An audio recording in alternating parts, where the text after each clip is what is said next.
पवन पुत्र हनुमान जी की राम भक्ति के बारे में सभी जानते हैं। फिर ऐसा क्या हुआ कि श्री राम अपने परम भक्त को मृत्युदंड देने को तैयार हो गए थे। एक बार सभी संत, महर्षि और ब्राह्मण एक सभा में उपस्थित हुए। देव ऋषि नारद, गुरु वशिष्ठ, महर्षि विश्वामित्र चर्चा करने लगे कि क्या राम का नाम भगवान श्री राम से बड़ा है। संकट मोचक राम भक्त हनुमान जी भी इस अवसर पर उपस्थित थे, परंतु वह चुपचाप यह चर्चा ध्यानपूर्वक सुन रहे थे। नारद जी का विचार था कि भगवान राम का नाम स्वयं भगवान राम से बड़ा है, और यह साबित करने का उन्होंने दावा भी किया। जब चर्चा समाप्त हुई और सभी संत, महर्षि वहां से जाने लगे, तब नारद जी ने चुपके से हनुमान जी से कहा, सभी उपस्थित सज्जनों का सत्कार करो, सिवाय विश्वामित्र के। दलील यह दी कि वह तो राजा हैं।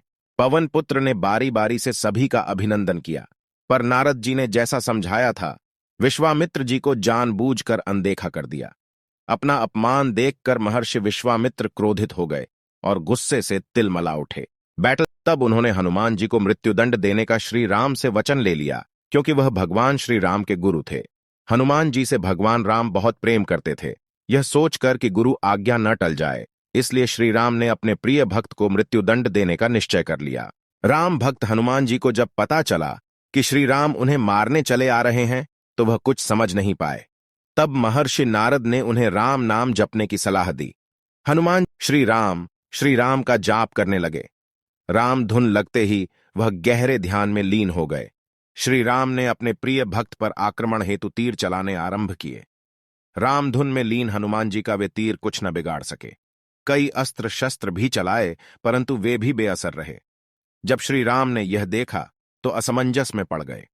उन्होंने मन ही मन विचार किया कि जो भक्त मेरा नाम जप रहा है, उसका मैं तो क्या, कोई भी कुछ नहीं बिगाड़ सकता।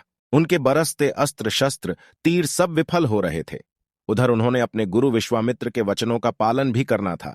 फिर उन्होंने प्रलयंकारी ब्रह्मास्त्र का इस्तेमाल किया, मगर ब्रह्मास्त्र भी हनुमान जी का कुछ न बिगाड़ सका। पृथ्वी पर प्रलयंकारी संकट देख महर्षि नारद महर्षि विश्वामित्र के पास गए। उन्हें सब कुछ सच सच बतला दिया। इस संकट को देखकर महर्षि विश्वामित्र जी ने अपने शिष्य भगवान श्री राम को अपने वचनों से मुक्त कर दिया। तब देव ऋषि नारद ने यह सिद्ध कर दिया कि श्री राम नाम स्वयं भगवान श्री राम से बड़ा है, ज्यादा शक्तिशाली है। रुद्रावतार हनुमान जी भगवान शिव का ही स्वरूप हैं। वह उनका 11वां अवतार हैं।